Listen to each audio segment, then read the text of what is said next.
Probablemente el tema de hoy puede herir muchas personas, mas no se trata de herir personas, se trata de poder abrir la Biblia. Y la Biblia tiene verdades que necesitamos comprender. Hoy hablaremos sobre María. Y yo quiero dejar en claro, antes de poder abordar este tema, lo siguiente.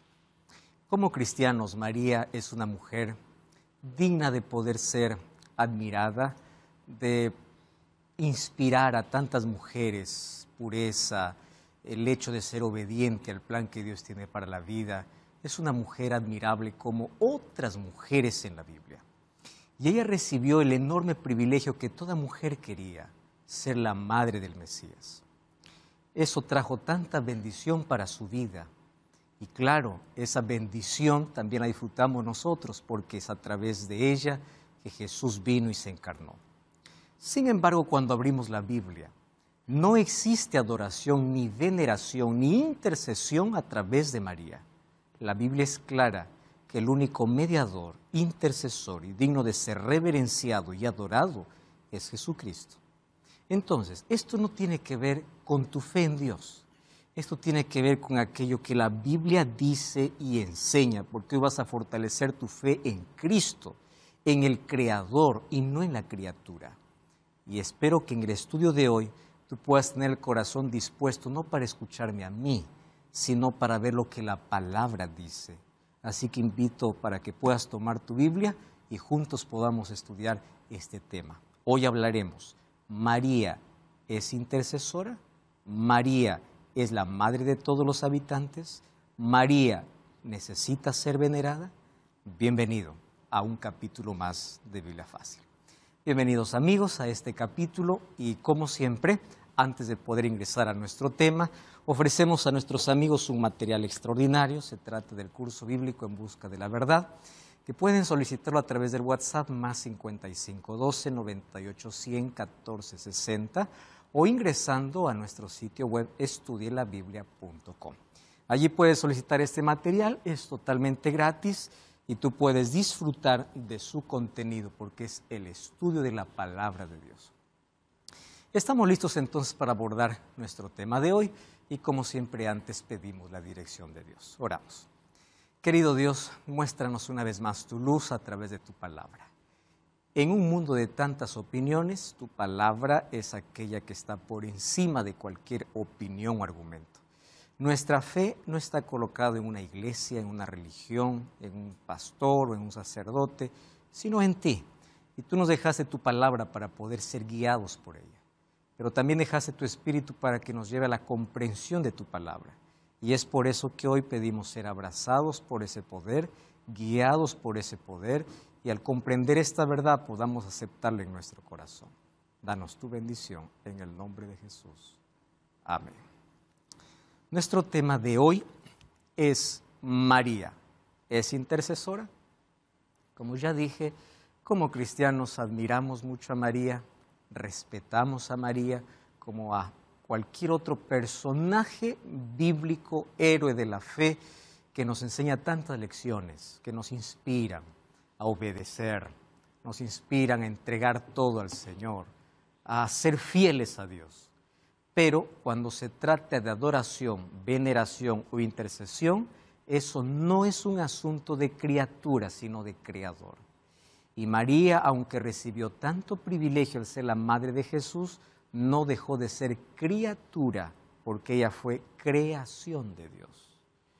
Hay una diferencia enorme entre creador y criatura, y el único que debe ser reverenciado, adorado, es el creador, no la criatura.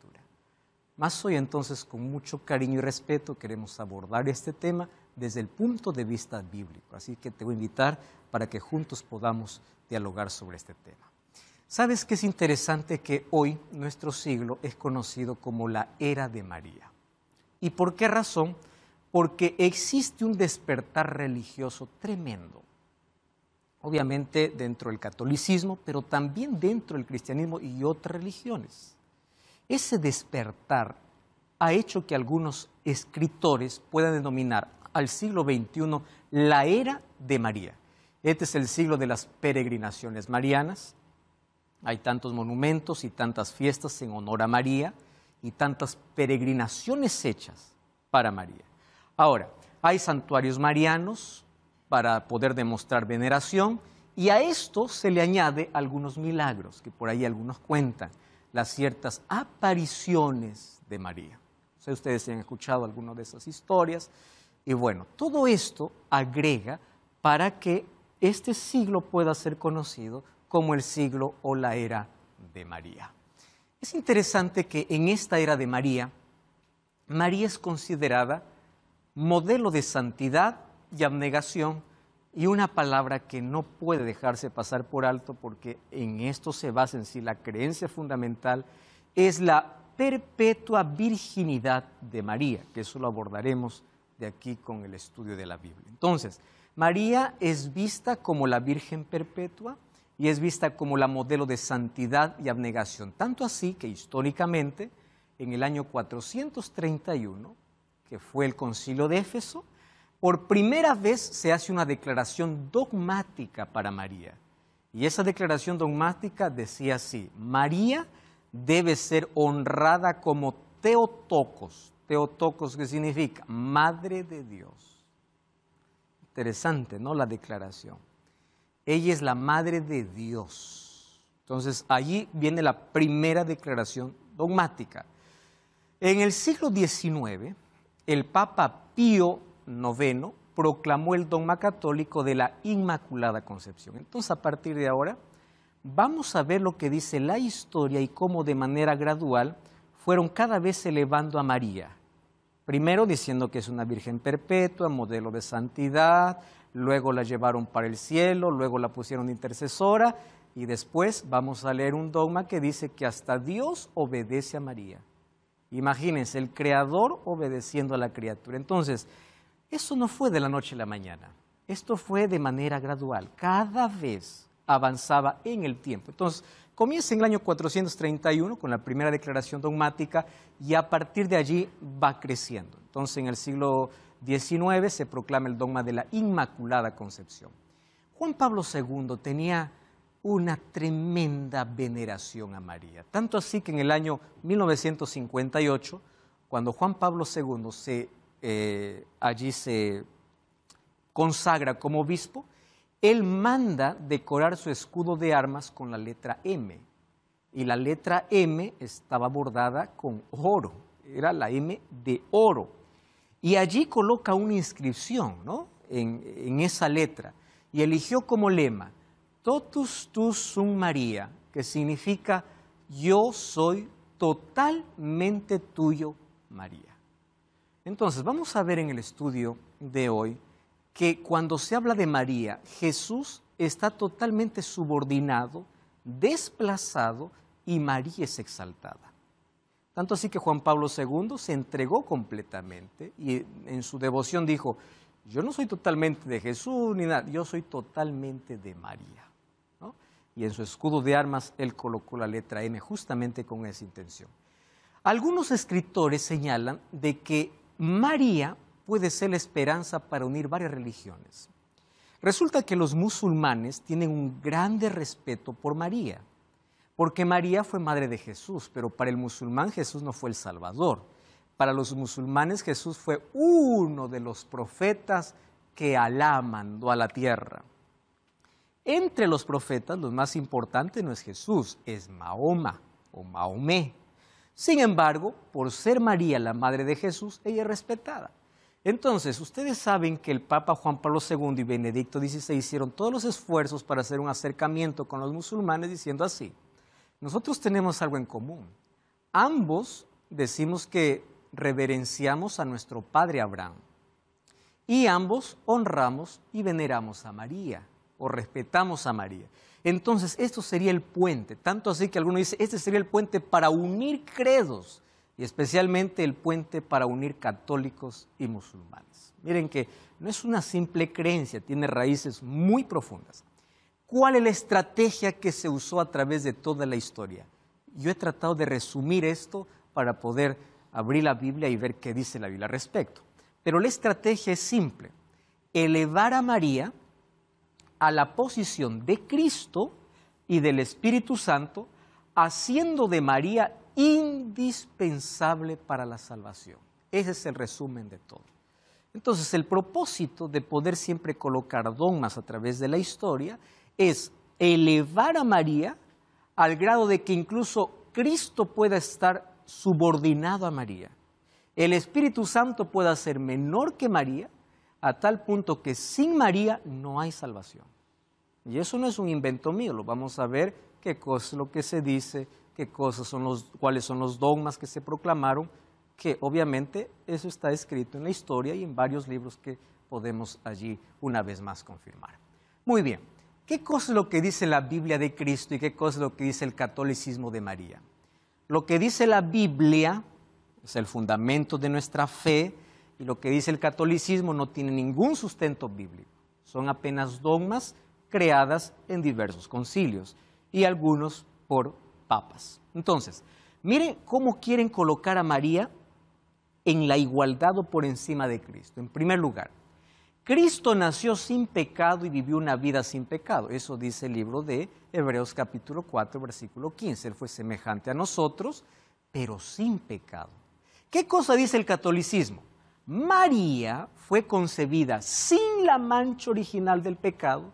Este es otro tema que necesitamos ver sobre la mancha original.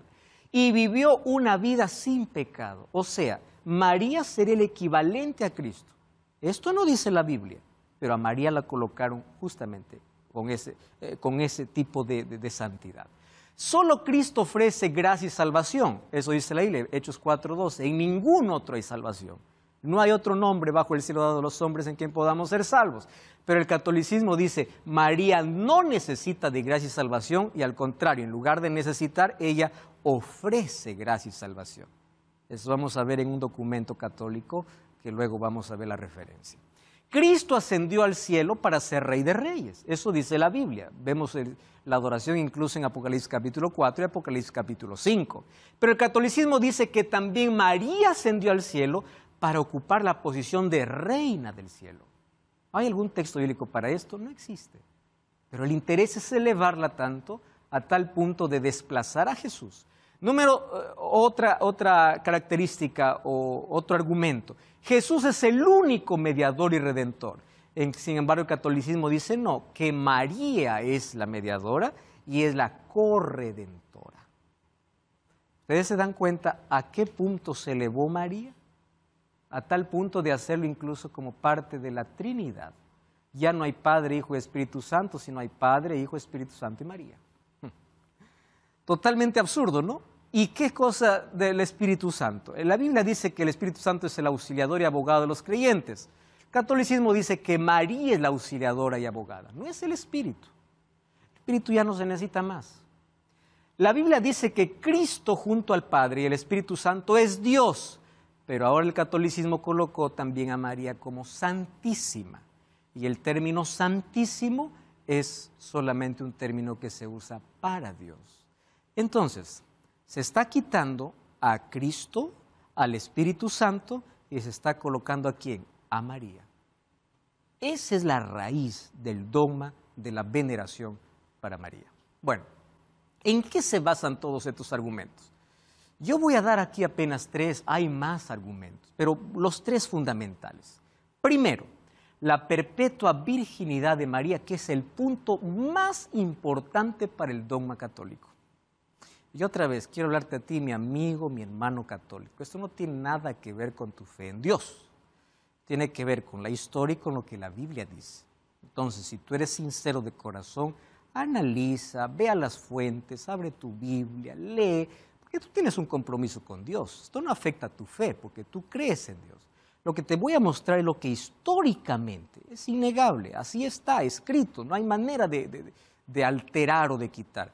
Y luego tú vas a sacar tu conclusión, si continuar venerando, si continuar adorando a María, continuar teniendo el concepto que tienes o simplemente respetarla, admirarla, seguir su ejemplo, pero no al punto de venerarla. Entonces, el primer argumento sólido para el dogma es la perpetuidad o la perpetua virginidad de María. Porque el primer paralelo entre Cristo y María es impecabilidad, los dos son sin pecado. sin pecado desde su concepción hasta la asunción al cielo. Interesante, ¿no? La perpetua virginidad e inmaculada concepción es el primer argumento para que ella pueda ser hoy intercesora. Ahora, es importante notar que en el Concilio de Letrán, que fue en el año 649, allí se resaltó la tríplice virginidad de María. Entonces, ahí se confirmó, en un concilio. ¿Y qué cosa se dijo allí? Que antes, durante y después del nacimiento de Jesús, ella se mantuvo virgen. Ustedes pueden decir, pero ¿por qué tanto énfasis en eso? Ahora viene la explicación. Según dice este argumento, que María, cuando dio a luz a Jesús, no hubo abertura de útero, no hubo rompimiento de himen y no hubo absolutamente nada. Fue un milagro y fue sin dolor. La Biblia nunca declara eso, más eso es la base para poder decir que fue una perpetua Virgen María. Entonces, la virginidad de María es vista como una condición esencial para su ministerio de redención. ¿Por qué? Aquí está la razón. Porque para el catolicismo, obviamente, el sexo está asociado al pecado. Entonces, mientras que la virginidad es un prerequisito para alcanzar un nivel más alto de santidad. Eso no dice la Biblia. Porque el sexo fue colocado por Dios para la pareja antes de la entrada del pecado. Pero en el concepto es importante la perpetua virginidad de María. ¿Por qué? Porque ellos asociaron mucho el sexo con el pecado. Y es por eso que la perpetua virginidad de María y su impecabilidad lo capacitan como redentora y dadora de la gracia de Cristo. ¿Por qué? Justamente porque ella fue una perpetua virgen. Ahora entienden por qué los sacerdotes y el clero no pueden tener esposa. Porque eso sería, ¿qué cosa? Romper el nivel de santidad. Que eso es totalmente antibíblico, porque la Biblia no declara eso. Entonces, aquí está el catolicismo, 1924, página 126, declara lo siguiente. El catecismo resume, María permaneció virgen concibiendo su hijo, virgen al darlo a luz, virgen al alimentarlo y virgen para siempre. Otra vez, hay un énfasis en esto, porque ya les mencioné, para ellos el sexo está asociado al pecado, que eso es totalmente contrario a lo que la Biblia dice. Catolicismo, página 494. Esto me interesa, me llama la atención, miren hasta qué punto elevaron a María. Ella, dice, obedeciendo, se hizo causa de la salvación para sí misma como para todo género humano. En otras palabras, ella no necesitó de un salvador. Y ella incluso puede salvar al ser humano. El nudo de la desobediencia de Eva fue deshecho por María. Por eso vino la muerte por Eva y la vida por María. Esto es totalmente antibíblico. ¿Por qué?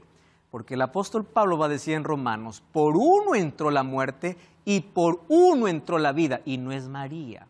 ¿Quién es? Jesús. Pero en lugar de Jesús, ¿a quién colocaron? A María. Y esto no es un invento mío, está en el catolicismo, ¿no? Página 494 del año 1994. ¿Qué dice la Biblia al respecto? Hasta aquí una pausa para abrir la Biblia. Vamos a Romanos capítulo 3, versículo 23. Romanos capítulo 3, versículo 23 dice así. Por cuanto todos pecaron y están destituidos de la gloria de Dios. ¿Qué cosa es todo? No excluye a nadie. Pablo hubiese dicho, todos con excepción de María han pecado. Si es que María realmente fuese impecable, ¿no? Pero no dice, por cuanto todos pecaron, y por cuanto todos pecaron, todos están destituidos de la gloria de Dios. ¿Qué cosa dice el libro de 1 Timoteo capítulo 2, versículo 5? El apóstol Pablo una vez más escribiendo a Timoteo. 1 de Timoteo capítulo 2, versículo 5. Allí dice el apóstol Pablo, porque hay un solo Dios, un solo mediador entre Dios y los hombres. No es María, ¿qué dice la Biblia? Jesucristo. La Biblia es clara. ¿Qué cosa dice el libro de Hebreos capítulo 4, versículo 15? El texto que yo ya lo mencioné, pero vale la pena leerlo. Hebreos capítulo 4, versículo 15. Dice así. No tenemos un sumo sacerdote que no pueda compadecerse de nuestras debilidades, sino uno que fue tentado en todo según nuestra semejanza, pero sin pecado. El único que vino a encarnarse y ser como semejante al ser humano, ser como hombre, tener la naturaleza humana, pero sin pecado, es Cristo. Fuera de Cristo, nadie tiene una naturaleza impecable. Nadie. David, ¿qué cosa decía? En pecado he sido formado, y en pecado me concibió mi madre. No existe una excepción a esta regla. Es más, María dijo que se regocija en Dios su Salvador. Nadie reconoce a Jesús como Salvador si no se considera pecador. Entonces, ¿cómo es que llegó todos estos argumentos? Vamos a continuar viendo la historia y luego vamos a ver qué cosa responde la Biblia. María dice que era virgen antes, en la hora y después del nacimiento de Jesús. Muy bien. ¿Qué cosa dice la Biblia? La Biblia dice que María era virgen, sí. Isaías 7:14, Mateo 1:18. Dice que fue virgen hasta el momento de concebir a Jesús. De allí en adelante no se nos dice nada, absolutamente nada. ¿De dónde apareció la idea que después permaneció? Eso ya es creación humana, no bíblica. Las raíces del dogma de perpetua virginidad, ¿dónde se creó? En un ambiente pagano, cuando se enfatizó el celibato dentro de ciertas religiones paganas. Entonces, esto apareció después de la Iglesia Apostólica, ¿correcto? Después del primer siglo. Las relaciones sexuales dentro del casamiento eran sospechas de pecado. Y ese punto de vista llevó a Agustino, recordemos que Agustino va a formar gran parte de las creencias católicas. Agustino lo llevó a enseñar de que el pecado original se transmite a través de las relaciones sexuales. ¿De dónde sacó eso? ¿De la Biblia? No. Las religiones paganas ya comenzaron a prohibir. Incluso el apóstol Pablo va a decir en 2 Timoteo capítulo 4, cuidado de aquellos que prohíben hasta casarse o de comer hasta ciertos alimentos que son puros, porque todo lo llamaban pecado. Agustino toma esa idea y lo coloca dentro del catolicismo. Y a partir de allí se arma todo este argumento para poder adorar a María. Entonces esta idea se consolida en la tradición del celibato también para padres y sacerdotes. Entonces, este argumento derriba la idea, ¿qué idea? De que Jesús es el Dios hombre, que se tornó en las cosas semejante a sus hermanos. No dice que fue diferente. ¿De dónde sale la idea que el nacimiento de Jesús fue diferente? Cuando Hebreos 2:17 dice que Él se tornó hombre semejante, igual que todos. Cuando nosotros decimos lo que dice aquí este dogma, hacemos que la humanidad de Cristo ya no sea como la Biblia menciona. Se ve totalmente comprometida. Entonces vamos a ver qué dice la Biblia. Número 1, ¿la Biblia enseña que el sexo es pecaminoso? No. Génesis 1:31 dice que todo lo que Dios había hecho era bueno. Y eso estaba dentro de la semana de la creación, donde Dios crea al hombre y a la mujer y los bendice y los une. El sexo dentro del matrimonio fue ideado por Dios, era parte de la perfección de Dios dentro del matrimonio. Satanás manipuló, manchó y obviamente que después la inmoralidad y todo llegó para poder practicarlo fuera del matrimonio. Pero dentro del matrimonio es sagrado. Es más, la Biblia nunca insta al celibato. La Biblia, ¿qué cosa dice? No es bueno que el hombre esté solo. No es bueno. Y Pablo incluso en 1 Corintios 7, él aconseja. A algunos les convendría quedarse como yo, dice, pero es mejor casarse que quemarse. Entonces, Pablo insta incluso al matrimonio, la Biblia insta para el matrimonio. Y la Biblia elogia a mujeres consagradas a Dios como Ana al ser madres y dedicar sus hijos al Señor. ¿Esto qué me indica? Que el nacimiento de Jesús fue normal. Gálatas 4:4 dice, Jesús vino nacido de mujer. No hay ningún adjetivo para eso. Una mujer impecable, una mujer que no sintió dolor. No, como todas las mujeres. Exactamente así. Ahora, ¿qué cosa es lo que algunos mencionan para poder justificar este argumento? Mateo 1:18. Fíjense, vamos a leer ese texto, ¿ya? Porque es interesante para poder responder justamente ese asunto de la perpetua virginidad. Mateo capítulo 1, versículo 18. Dice, el nacimiento de Jesucristo fue así, estando desposada María, su madre, con José. ¿Cómo dice sus Biblias? Mi versión dice así, antes que se juntasen, se halló que había concebido el Espíritu Santo. Algunas versiones dice, antes que conviviesen. ¿Qué cosa es lo que nos está diciendo aquí Mateo? antes de tener relaciones sexuales, María quedó embarazada. Entonces, cuando dice antes, quiere decir que después del nacimiento de Jesús, ellos tuvieron su vida normal. El texto dice, antes, estando desposada María, su madre, con José, antes que se juntasen, se halló que había concebido el Espíritu Santo. Y ahí el verbo que se usa es sunerchomai, que da a entender que obviamente tuvieron relaciones después del nacimiento de Jesús. ¿Qué cosa dice Mateo 1:25? El texto más claro todavía. Miren lo que dice el versículo 25. Pero no la conoció, hablando de José, hasta que dio a luz a su hijo primogénito y le dio por nombre Jesús. ¿Ustedes saben qué significa la palabra conocer? Cuando vamos a Génesis capítulo 4, versículo 1 dice, Adán conoció a su esposa y dio a luz a su primer hijo Caín. ¿Qué significa conocer en la Biblia? Tener intimidad. ¿Y qué cosa dice aquí el texto? Que José no lo conoció, o sea, no tuvo intimidad hasta, ¿qué significa hasta? Que después pudo, hasta que tuvo a su hijo primogénito. Ahora, al decir que dijo su hijo primogénito, quiere decir que tuvo más hijos. Porque nadie puede decir a su hijo primogénito si solo hay uno. Cuando hay uno, ¿qué cosa se dice? Unigénito o único. Pero no dice su único, dice primogénito. ¿Correcto? Ahora, Lucas 2:7 dice otra vez, dio a luz a su primogénito, no dice único. Entonces ahí hay una palabra, monogenes o prototokon. ¿Qué cosa significa? No utilizó la palabra único, monogenes. Utilizó primogénito.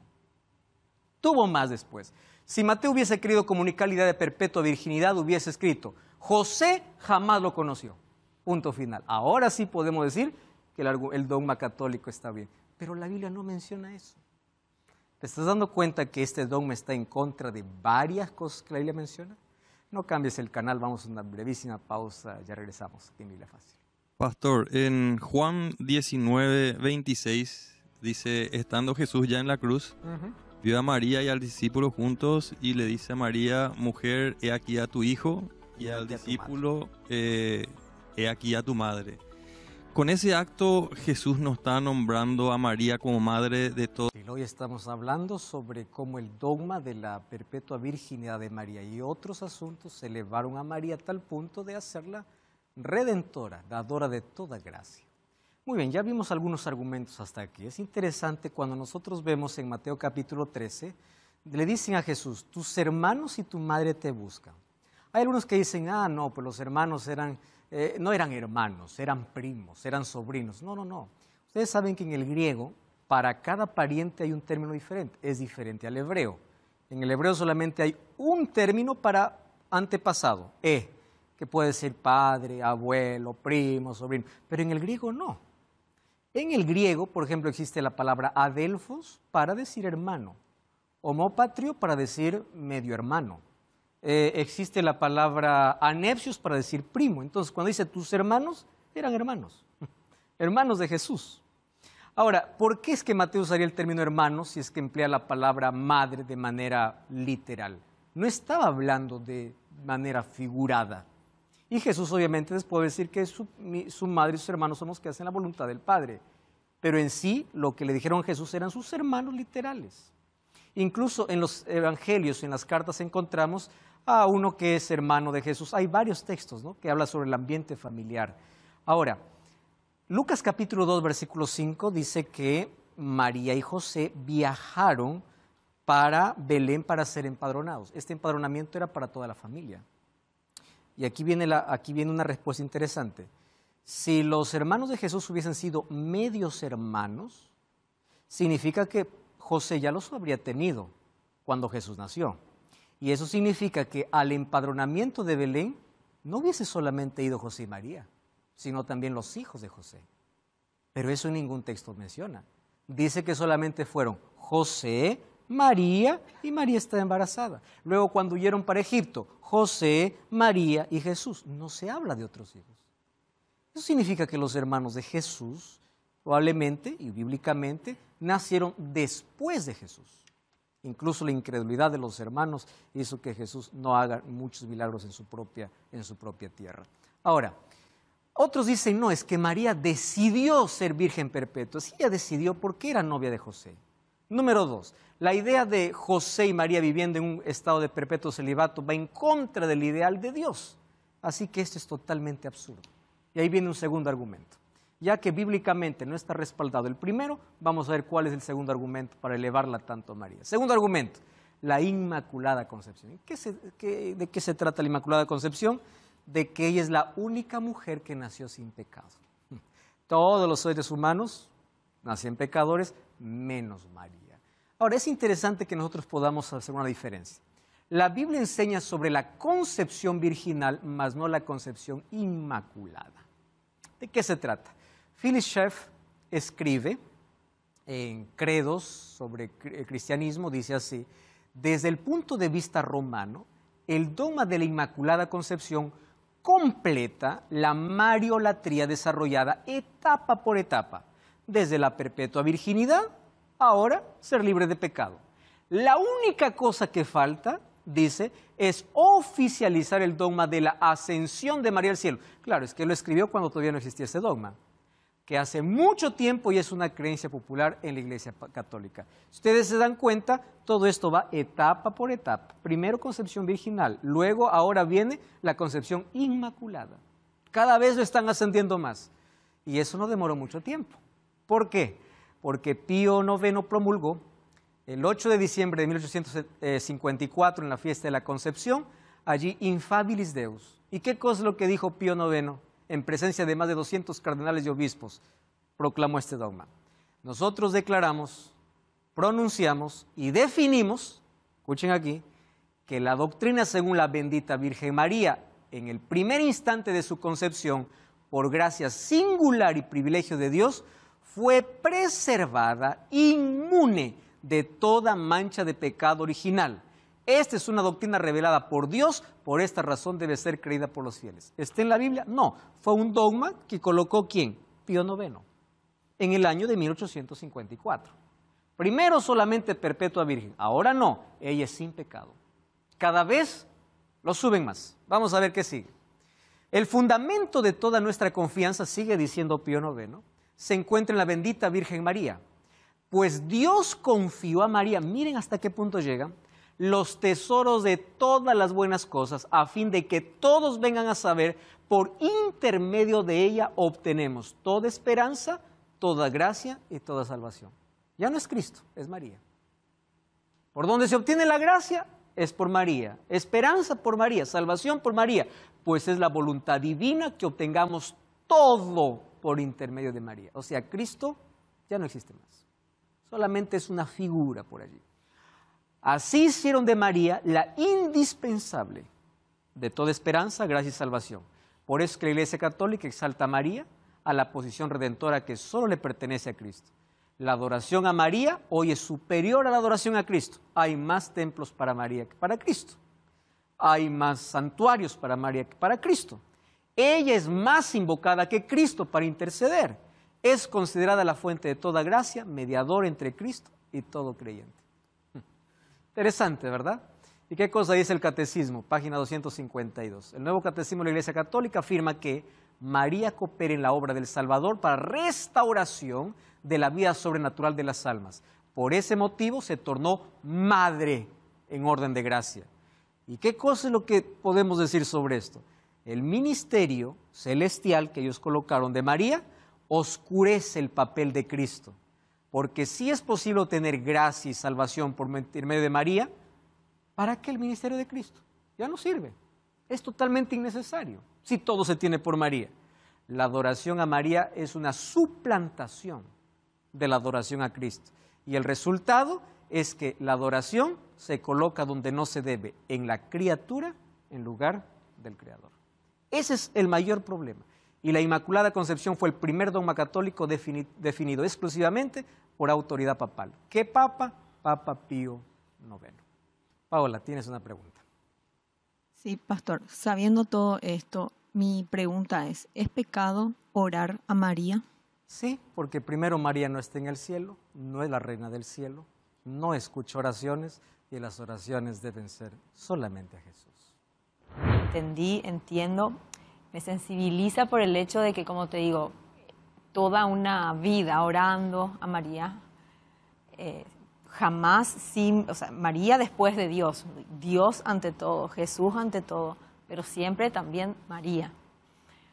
Entonces cuando yo le pregunté al pastor si es pecado orar, sí, y María no nos escucha, entonces como que, no sé si me explico, fue un poco sensible, pero entiendo. Eso es lo que dice la Biblia. Ahora, fíjense lo que sigue.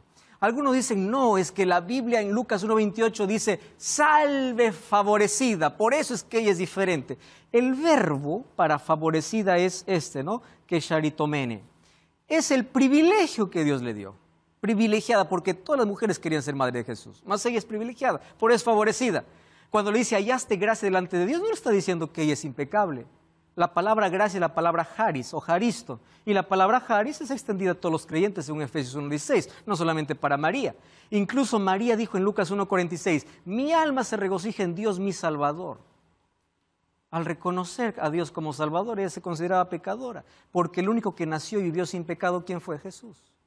Entonces, cada vez suben más, un escalón. Ahora vemos el tercer argumento, la asunción corporal. Miren, primero, ¿qué cosa era? Perpetua virginidad.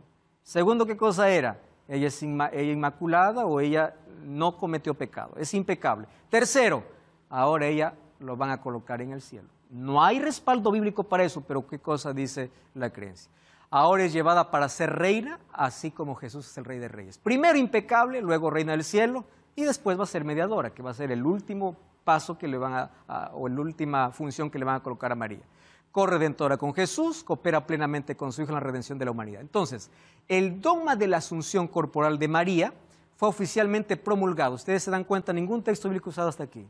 ¿Quién es quien promulga todo esto? Los papas.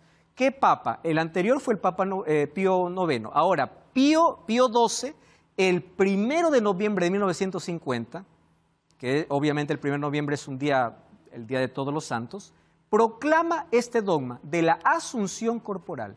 Y Pío XII dice así, miren, escuchen aquí, con autoridad de Jesús y de los santos apóstoles San Pedro y San Pablo, pronunciamos, declaramos y definimos, porque siempre todos los dogmas tienen esa secuencia, el dogma divinamente revelado que la Inmaculada Madre de Dios, la Virgen María, terminando el curso de su vida terrestre, fue asunta, o sea, llevada en cuerpo y alma a la gloria celestial.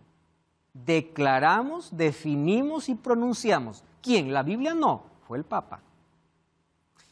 Para garantizar que el dogma no tenga ningún cuestionamiento, él amenazó y dijo así, si alguien se atreve a negar o poner en duda esta definición, naufrague en la fe divina y católica. Y si alguien intenta infringir nuestra declaración, sepa que incurre la indignación de Dios omnipotente y de los bienaventurados apóstoles Pedro y Pablo.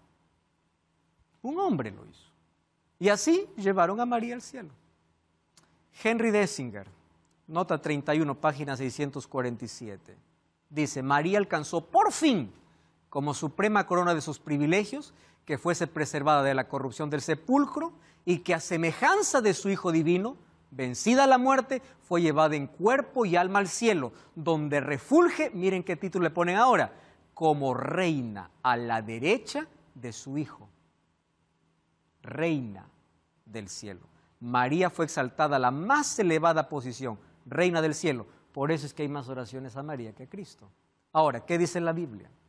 Cuando vamos a Apocalipsis capítulo 4 y capítulo 5 hay una escena de adoración. Y en escena de adoración, ¿quiénes aparecen? Aparece Cristo, aparece el Padre, 24 ancianos, 4 seres vivientes. En ningún momento aparece María. Aparece el Espíritu Santo. Ustedes pueden leer en casa capítulo 4 y capítulo 5 de Apocalipsis.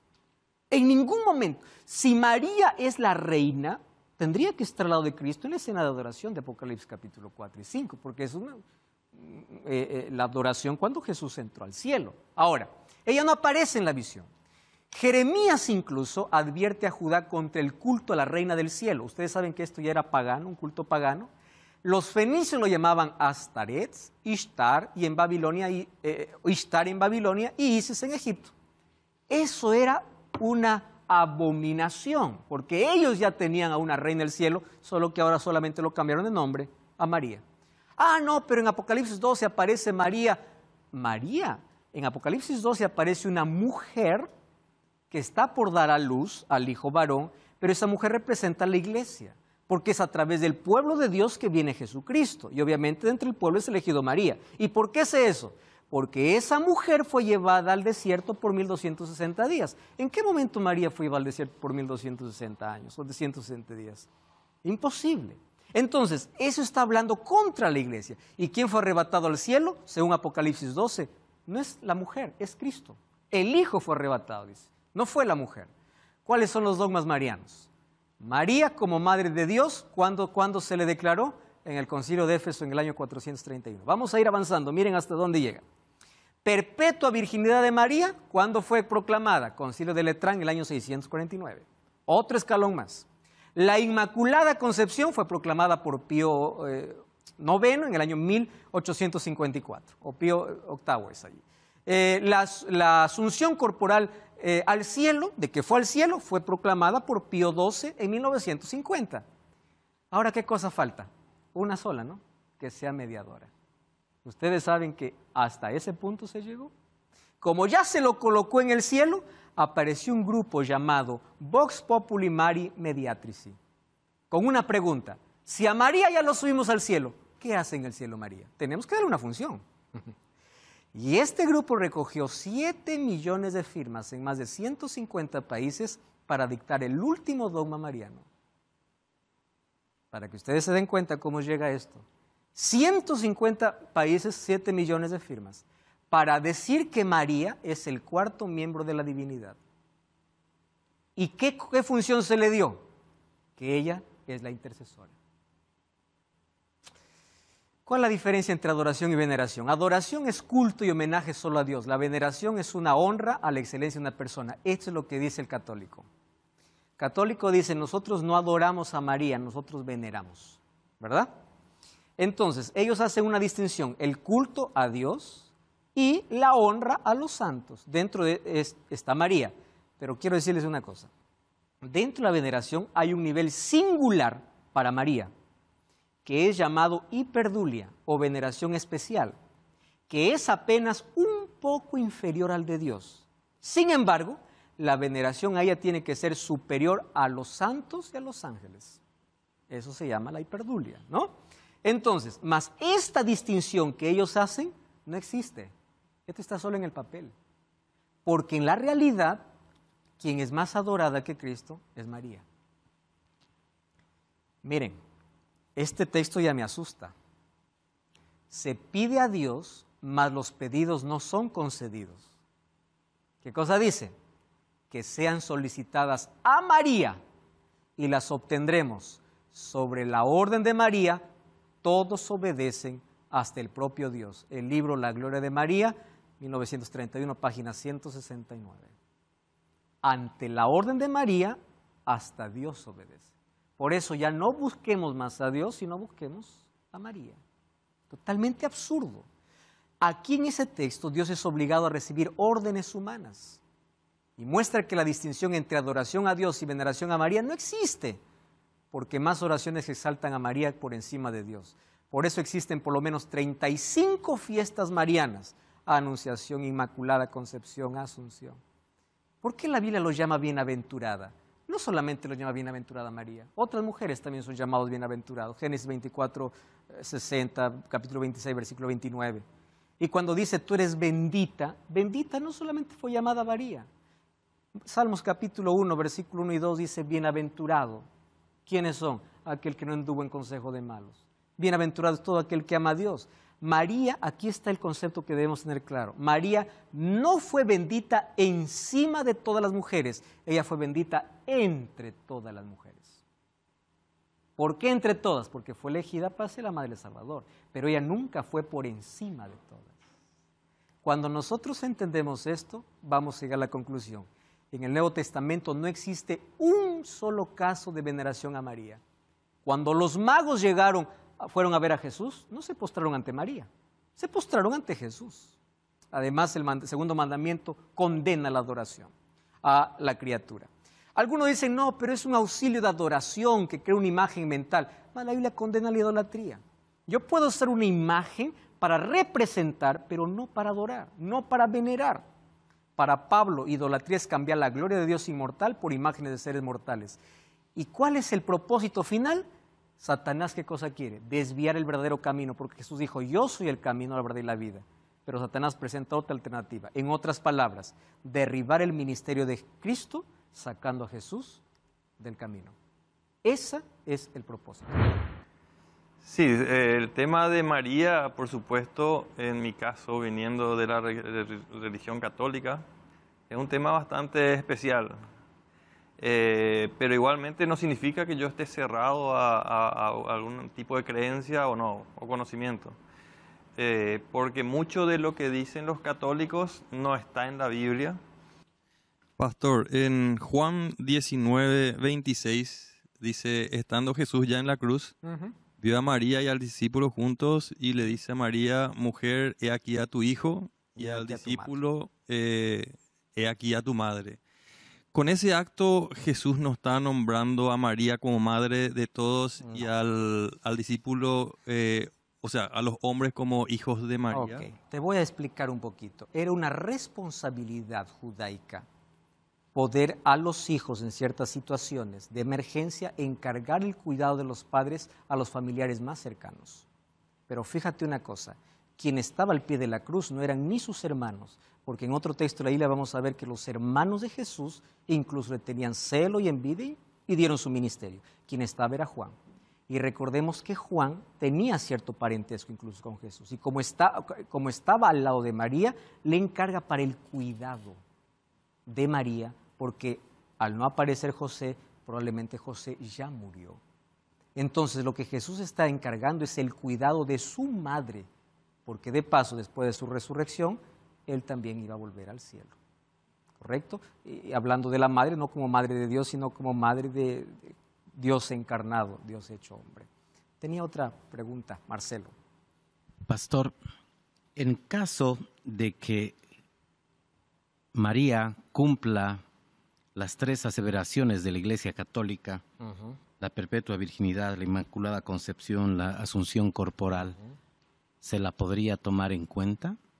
Primera pregunta.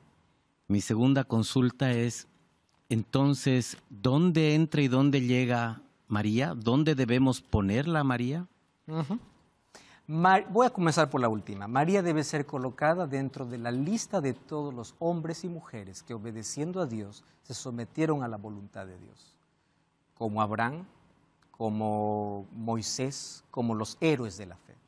María no tiene que ser rechazada, ignorada. Existe el otro extremo, ¿no? Por decir, María, no, María es una mujer de fe, entregada, que me deja tantas lecciones de obediencia, de pureza, de fidelidad, pero nunca venerada. Y ahí respondo tu segunda pregunta. Aun si María cumpliese los requisitos, bíblicamente, te voy a leer un texto bíblico, Apocalipsis capítulo 19, versículo 10. Yo me postré a sus pies para adorarle y él me dijo, mira, no lo hagas. Yo soy consiervo tuyo y de tus hermanos que retienen el testimonio de Jesucristo. Adora a Dios.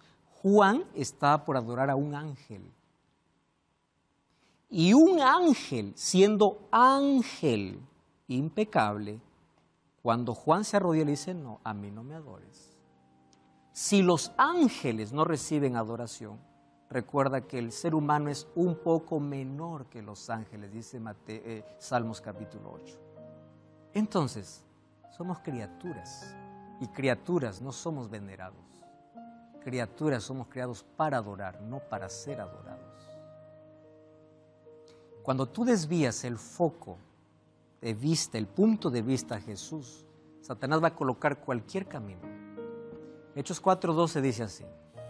En ningún otro hay salvación, porque no hay otro nombre bajo el cielo dado a los hombres en que podamos ser salvos.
¿Quién es?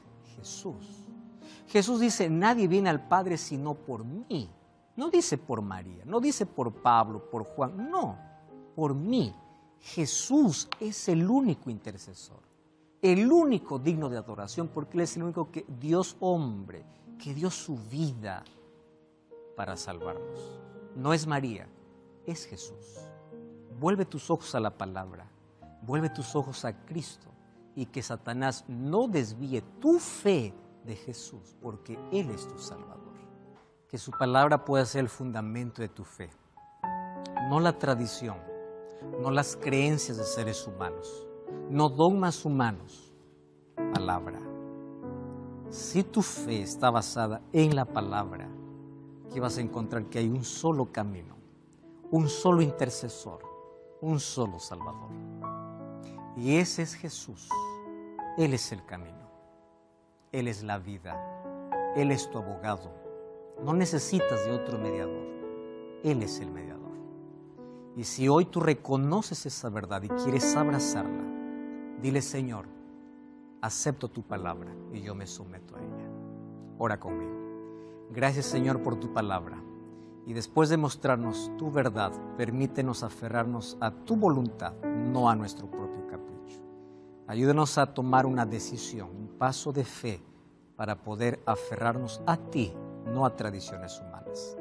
Te reconocemos como Salvador, intercesor y mediador para perdonar nuestros pecados.